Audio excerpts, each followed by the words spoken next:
657-464-7609.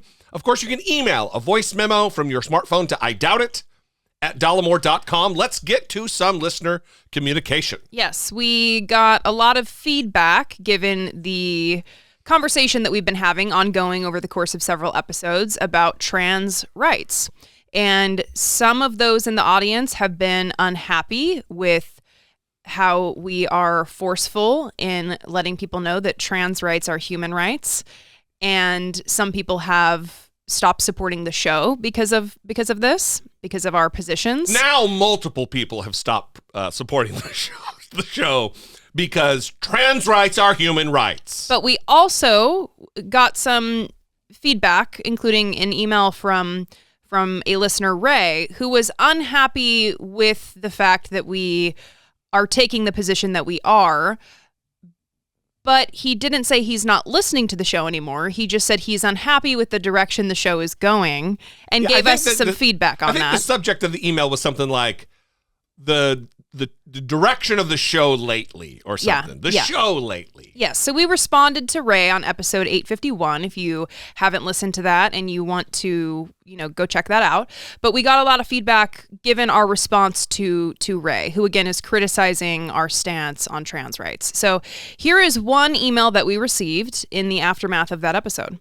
Hello, Jesse and Brittany. I am listening to episode 851, and I'm a little put off by how angry you were with Ray's email. I understand your passion on this issue, and I share it. However, I also understand a bit where he is coming from and thought that he shared his thoughts in a good faith way. Although you provided a lot of good information that could help teach someone to be better, the tone did not come across as helpful. Ray sounds like my husband did just a few months ago. He is to my right, but I think you guys might be to my right. He has learned since then because I gave him the space and time to learn. He said things like, the problem with the left is that they are pushing the trans thing, in quotes. I pointed out that the only people talking about or legislating about trans people are those on the right. I left it there. The next time the subject came up, he was saying things to the effect of, I am still struggling with this issue and I need time to understand better. He works with a couple of trans women and works with parolees. He has had a couple of bad experiences after unintentionally misgendering someone. He has had to monitor drug tests to transgender men. It is something he is in the process of changing his mind about. We need to be patient with people who, in good faith like Ray, are trying to figure it out. Love you both, Kelly. A lot of assumptions there. One is that, and I don't know whether Ray is in good faith or not, but how the hell would Kelly know at all whether Ray is acting in good faith about the issue? Secondly, if we are right of you, meaning you're like a full-blown leftist, super lefty, and you believe that trans rights are human rights, and you're going to tone check us, me mainly, I'm assuming. So if they're human rights, do we really need to get persnickety about, I didn't really like your attitude when you were proclaiming vociferously that trans rights are human. We're talking about people's lives. We're talking about the existence of a marginalized group. Oh, hang on. Let me check my tone. Maybe we could have been a little bit more kid gloves. You don't know Ray like we know Ray. We've had years of interactions with Ray. We're fond of Ray. It's not like I dislike Ray. I really like Ray. I respect Ray. I want Ray to come around to correct opinions about things. It's not the only conversation. So maybe you're right. I could have mollycoddled, to use an ancient, archaic term, Ray, but I don't believe that was necessary. Is that the word of the day on Merriam-Webster today? Yeah, on my little calendar with the word. Yeah. Mollycoddle. Malarkey. So I hear Kelly, and this is a question I struggle with. I struggle with it very much, but in my approach to Ray, and when you say that we've had years of interactions with Ray, I would edit that to say we've had like a few interactions with Ray over the course of years. Yeah. Okay. Yeah, all of our interactions don't add up to years worth of time. Correct. So we don't actually know him. And when we're talking about good faith, He's been on Patreon calls. We have had actual one-on-one interactions with Ray. yeah, I mean, I'm going to assume that Ray wrote us in good faith because he's like, I love the show. I'm going to keep listening to the show, even if you think I'm a bigot, whatever. But he did say things that like were straight out of Steven Crowder's mouth. So it's hard for me to be like how much of it was in good faith. But I don't know. Of course, I'm going to give, the benefit of the doubt because we're having a conversation. But I didn't talk to Ray any differently than I would someone that I meet in a bar on vacation that I'm arguing politics with. I called myself out at one point for being kind of a dick and being a little snarky. That's how I would talk to someone in a bar if I disagreed with them politically. And it has gone, south sometimes, and sometimes it has not. So It depends on who I'm talking to. But I know Ray, listening to me talk since 2015, he's listened to me a lot more than I've listened to him. He knows where I'm coming from. And I trust that the things that I said landed how I wanted them to land, even if I was being snarky at times. We don't know what's going to change people's mind. Kelly is writing us from the perspective that the husband is slowly coming around by just giving him the space and time to learn. That doesn't happen for everybody. Yeah. So, I'm happy for your husband, but I wouldn't generalize your experience with your husband to the entire population of how we're going to change people's minds. We don't know ultimately what's going to work and what's going to bring people around. Yeah. Hopefully, like your husband is interacting with trans people, hopefully that will bring your husband around. And maybe that's what it's going to take for Ray. I don't know. But the important thing is that we are going to keep having these conversations, and the people we're going to center in their feelings and in how they hear these conversations is that hopefully trans people will feel that we are on their side and not on the side of the oppressors. And standing in the gap for them. Listen, and that's the group that gets ignored in all of this is trans folks. They're the ones who are asked to do just bear the abuse. Just bear the fucking bigotry from the bigots. And if you have something negative to say, watch your tone. Be careful with what you say.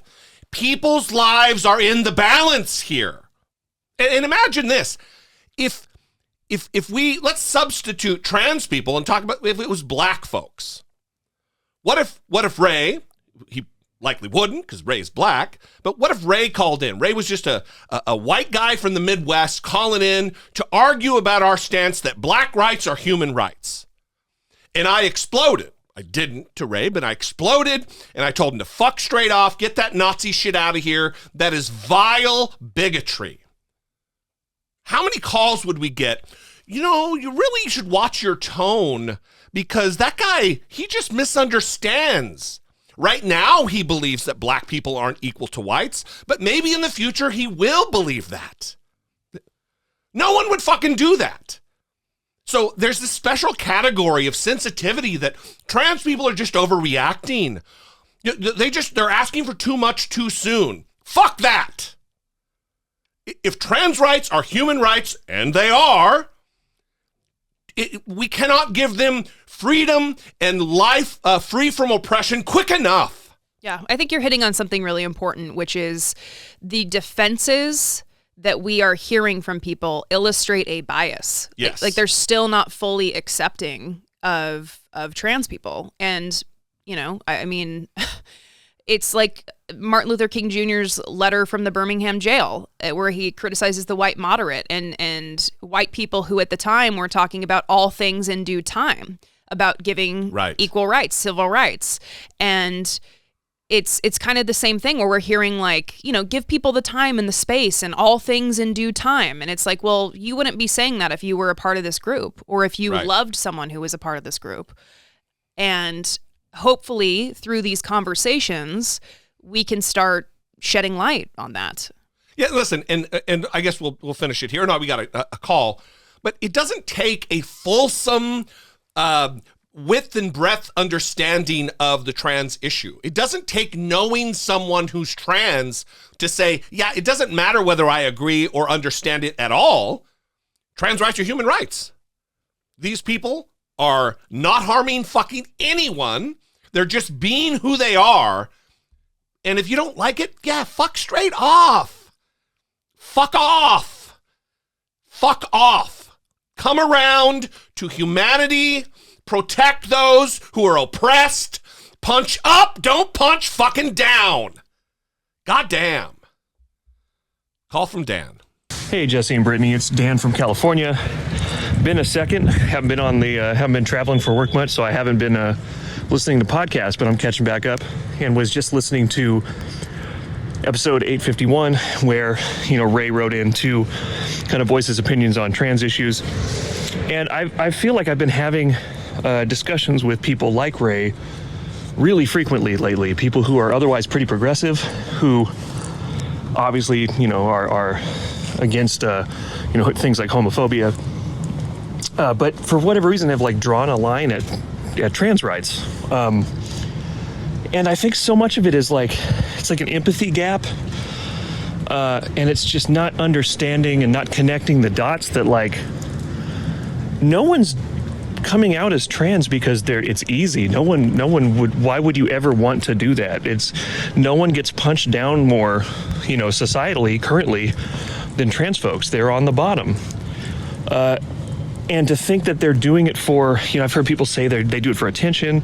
I've heard people say they do it for, he brought up women's sports. The amount of trans women trying to play competitive women's sports, it's like single digits. It's not a thing. It's all these laws and statutes that places like Utah and Tennessee and Alabama and other places are putting in are solutions in search of a problem. This is not a mainstream issue. Look at any data. Trans folks are not abusers. They are the abused. It just so mirrors how we used to look at people of color, and then it was gay folks, and then now it's trans people. They're on the bottom of society, and we need to adjust accordingly. And I think so much of it is, it's weirdly people's pride and they don't, how many times have you heard people say well, what happens if I don't want to accidentally misgender? I don't want to accidentally, I don't know their pronouns, blah, blah, blah. As long as you make an honest attempt, you're going to be fine. Try to treat people with respect like you would anybody else. I think so much of it is we're afraid as progressives that we're going to get in trouble by saying the wrong thing because the left tends to jump on people who say the wrong thing. And so it's this weird vanity that keeps us from being as empathetic as we should towards people that are really having a hard time right now, who really need some extra consideration and some extra protection, not protections we don't need to be protected from trans folks. Trans folks need to be protected. And so for people who are otherwise leftists to bring up the literal same talking points that you would hear on Fox News is ridiculous. And I think it requires some self-reflection to really realize the just latent bigotry some of us still have, and it hopefully through some reflection and obviously meeting people, maybe meeting a trans person and realizing that they're just trying to live their life the best they know how, that anybody else, we're just a meat sack with some electricity in it, man. Nobody picked their preferences.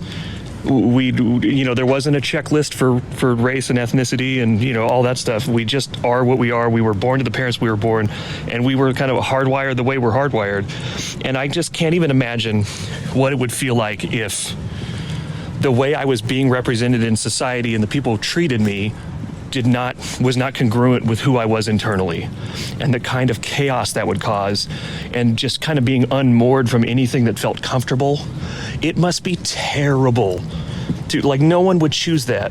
It must just completely destroy the foundations of your life until you can find out who you are and rebuild them. And we need to show support, and we need to have tools in place to help people do that, the same way that through a lot of hard work over many decades, we've helped to legitimize gay and lesbian folks, as they're seen as legitimate in a way they were not 50 years ago. And so we have a long way to come. Before that it was interracial marriages, and now it's trans rights. It's the new battleground. And until we can get through people's vanity and their empathy gap, I don't know what the next step is, but I think just the talking about this stuff, the streaming of the concept. Obviously, trans people have to come out and be their own advocates, unfortunately, but we need to support them when they feel comfortable to do that. Yeah, I just don't. I've been talking with a lot of people like Ray. I don't dislike Ray. I don't know Ray, obviously, but I don't think any ill of Ray. I just think it's a lot of unexamined opinions, unexamined thoughts, just like a lot of other things that we take for granted until we really, get to the bottom of them. Thanks for the call, Dan. A great synopsis. It is a strange occurrence that we find ourselves. I mean, we are creatures of habit, and we are, as humans, susceptible to bad thinking. But if you just put yourself in the shoes of someone who wants to be on the right side of history, because in 30 years, we will look back on this time and be fucking embarrassed of the way we treated trans people and the issue of trans rights. Just like right now, we're embarrassed about 40 years ago how we were treating gay people. And just like, 40 years ago, no one was embarrassed at anything because everybody was fucking oppressed who wasn't, fat, white, Republican-looking dudes like me. We just need to be better. And if I'm going to be giving space for ideas and people, it's not going to be giving space and tone checking myself for the people who are contributing to the oppression. It is going to be for the oppressed. Well, there's a line from Ray's email that stands out to me when he said something like, I've been alive this long, and a woman has always been a woman and a man has always been a man, whatever he said. And that's like a common refrain that you hear. But there has always been trans people. So it's just that you either don't know or you haven't, chosen to understand. I don't know, but there has always been trans people. Well, that's also the same argument that we used about gay people. Mm-hmm. When gays were finally free and felt safe to come out of the closet and be their genuine, authentic self, conservatives use that same talking point to say, well, all of a sudden there's all these gay people. I didn't know any gay people when I went to school, and now they're everywhere. No, they feel safe because society has largely dropped the punching down upon them and the oppression of them. The same exact thing is happening right now with trans people, and people can't think through the situation clearly enough to understand that, this is exactly what happened before, and now I'm finding myself on the wrong side of history. Anyway, we would love to hear from you about this particular topic or any other topic that's on your mind. If you write in dissent, we will deal with your issue. Maybe not in the correct tone, but we want to hear from you. I would say that if you do call in, if you write in with a dissenting opinion, we welcome that, absolutely. But we're not going to kid glove you. We're not going to fucking story time with you. You're going to get dealt with in the manner that we have for 9 years done this show. It's the same fucking thing for 9 years. Well, also, is it a problem that, my defense is that I treated Ray like how I would treat someone face to face? I don't know if that's good. Is that good? Well. First of all, I'm not ashamed of. I don't think my tone was bad. Yeah, I didn't apologize for it. I'm not apologizing. Well, I'm speaking to Kelly now, I guess. I don't think that my tone, reflecting back on it, I'm like, yeah, could I have been less snarky during some of my statements? Sure. But, that's how I talk. And that's how I talk with people that I disagree with and that I agree with. So it's... Yeah, well, also... I'm not coming... I was coming at it from a place of, I want Ray to educate himself and understand this issue, but we can't do all of that work for him. This also requires people who hold bigoted beliefs to do that legwork as well. Yeah. We can't sit anyone down and make them read books and articles and meet people outside of their box. Some of that legwork has to happen on your end. Not only that, but just because, it's anecdotal. If Kelly thinks that her husband's situation, whatever that may be, that he can't be convinced if someone has my tone, then no one can be convinced. That's just not. I communicate for a living, And am I aggressive? Yeah, of course I'm aggressive. Am I snarky? Yes. Am I a dick? Yes, of course. But that doesn't mean I don't convince people. I get emails and read YouTube comments all the time of people who used to be Republican, but because of the things that I say and the manner in which I say them, they have been swayed. So just because it's not your husband's experience doesn't mean it's everybody's experience. Well, and again, I mean, I don't want to keep talking about it, but I think you and I have different approaches. Of course. That has been established. Do I think it's helpful to tell people to fuck off? No, but I mean, sometimes people are going to be told to fuck off, and sometimes maybe they need to be told to fuck off. So it's a difficult thing to figure out what the balance is. Of course, we on this show do want to change hearts and minds. It's why we do have these conversations. It's why we read emails from people that disagree with us and think that our tone is shitty, because, you know, I'm sure many more people other than Kelly thought that too. Sure. I don't like their tone. Yeah, So of course. that, I'm sure, is a representative view.